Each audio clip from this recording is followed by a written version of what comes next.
Do you feel that? A cold press of damp air, the scent of rotting leaves, the small, exact hush that lives under conifer boughs. I can tell you where I am because you can hear it with me. The slope is slick with moss, my fingertips are dark with earth, and a pale mushroom cap glows under the headlamp like a little lantern. I dab a wash, just water and a ground pigment, and watch my breath fog. Then the letters begin to appear on the bark where none existed before. The forest is doing something very strange tonight. Find somewhere dark and quiet. Put your headphones on and listen closely now. I'm Semnang. This is Nature's Dread, where beauty meets terror. Tonight's story is called Fungal Ink. Our main character, let's call her Anna, is a restoration mycologist.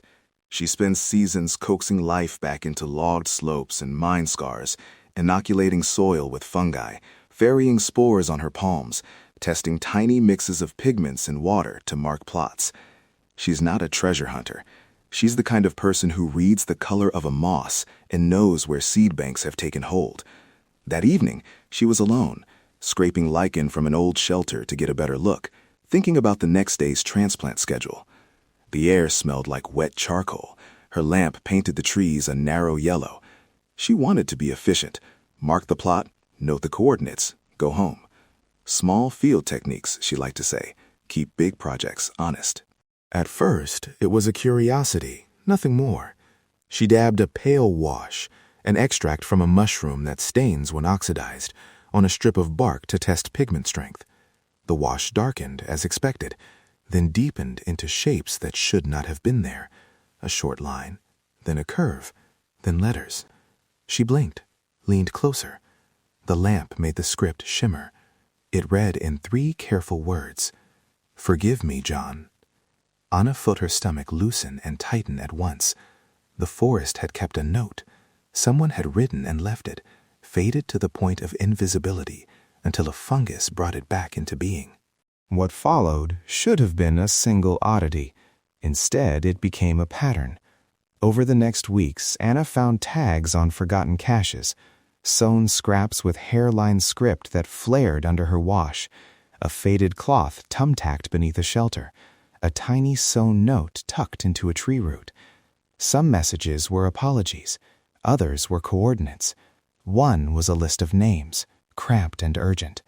Each time she washed the surface, something previously unreadable bled back into language. Each discovery reoriented the landscape. The hill felt suddenly populated by private traces, like a town uncovered by moonlight. The more Anna found, the less she felt like a scientist with a new technique. She felt like a trespasser in a library of small, intimate records. I talked with 3 experts to understand what Anna had stumbled on. First, a mycologist who specializes in fungal pigments. She explained that many mushrooms produce phenolic compounds, simple chemistry that reacts with oxygen or metal ions to change color. It's the same family of reactions that gives us tannins in tea and rust on iron. In the field, a gentle wash can expose pigments bound up in a substrate and make a latent stain visible. It's chemistry that's elegant and humble, nature offering up a reagent of its own. Then I spoke with a forensic document examiner. He said calmly that latent inks, marks that are invisible until chemically developed, are real and they are fragile evidence. The moment you reveal them, you risk altering them irreversibly. Chain of custody matters. Where was the object found? Who handled it? What reagents were used, and when? Even a well-intentioned photograph can contaminate a scene. The examiner kept returning to one phrase: evidence is a conversation, and you must preserve the first words of that conversation. A conservator, I asked, taught me about physical stability. Old textiles and sloughed bark live on thin margins. Humidity, abrasion, simple handling can erase decades. A reagent can bring ink into view, but can also dissolve fibers or leach dyes. Her work is often quiet, consolidating threads, cushioning fragments, documenting in non-invasive ways. When I asked how to balance the urge to know with the duty to protect, she sighed, softly, not judgmentally, and said the question is more common now that amateur science has better tools.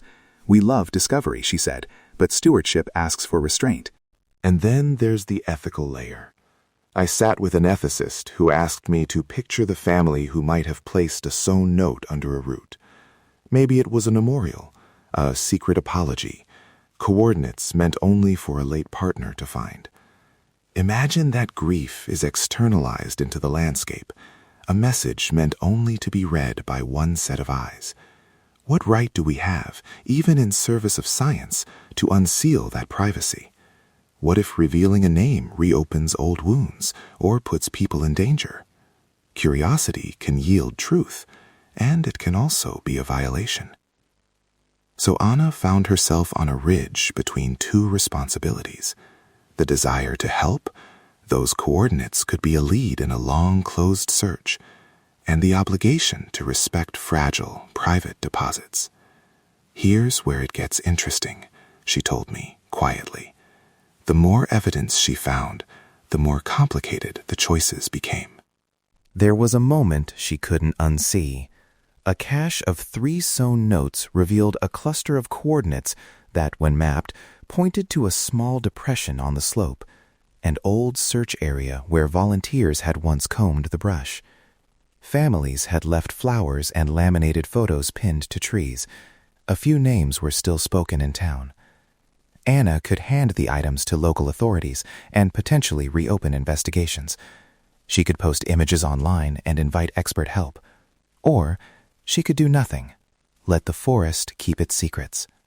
She chose to pause, not to hoard, not to bury, but to document without exposing. She photographed with polarized filters to reduce glare, logged coordinates, and contacted a conservator and the county search and rescue liaison. She did not publish. She did not touch the objects beyond the absolute minimum. In a sentence, she traded the fleeting thrill of revelation for the slower, more careful work of stewardship. The climax of this story is not a scream in the dark. It is a long, rain-threaded morning in which Anna and a small team follow the mapped coordinates from those faded notes. We walk in single file, boots soft on duff, past cairns and a lean-to where candles had once melted into resin. Each revealed inscription is a breadcrumb. At the depression, they find a small metal box wedged beneath roots, rusted at the seam. Inside, there is a folded photo, a coffee-stained letter, and a list of names matching one of the sewn scraps. The air smells of wet metal and old paper. It's a place of memory, not malice. But even as relief settles, answers finally, the ethical tension tightens. Local families ask for access. News trickles in. A stranger starts combing social feeds. The conservator insists that samples cannot be taken without permits. The forensic examiner warns that once images circulate, the evidentiary value can be compromised. The forest holds both proof and pain. Every revelation carries a consequence. Aftermath is a messy ledger. County investigators logged the finds. Some families were grateful for closure. Others felt exposed. Land managers tightened rules about field testing and reporting. Anna was thanked and chastised in the same week. She learned the procedural language: leave objects in place, photograph in situ, contact authorities and conservators, and never apply reagents without permission. She also learned that science and care are not the same thing. One reveals, the other preserves. Both are needed, but they are not interchangeable. And there were quieter effects. Volunteers started asking about safe ways to document discoveries. The conservator wrote a short guide on non-invasive observation. Search and rescue teams expanded community outreach.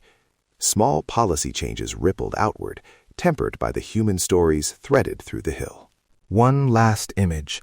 Months later, a smear remained on a thin root, a place where every reagent the lab tried, from gentle washes to more aggressive developers, left only confusion.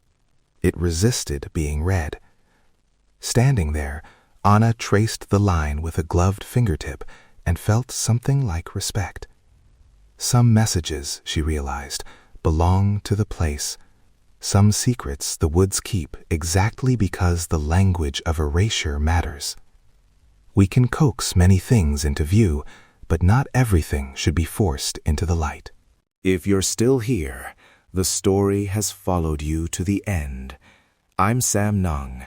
If fungal ink stayed with you, share it with someone who listens in the dark, and subscribe so you never miss an episode. And remember, if you find something strange in the woods, some faded note, a cache, an unusual smudge, do not attempt chemical testing or remove objects yourself. Photograph from a distance, record the location, and contact local land managers, conservators, or the appropriate authorities. Leave places as you found them. The forest's archives are fragile. Until next time, check the corners. The night remembers.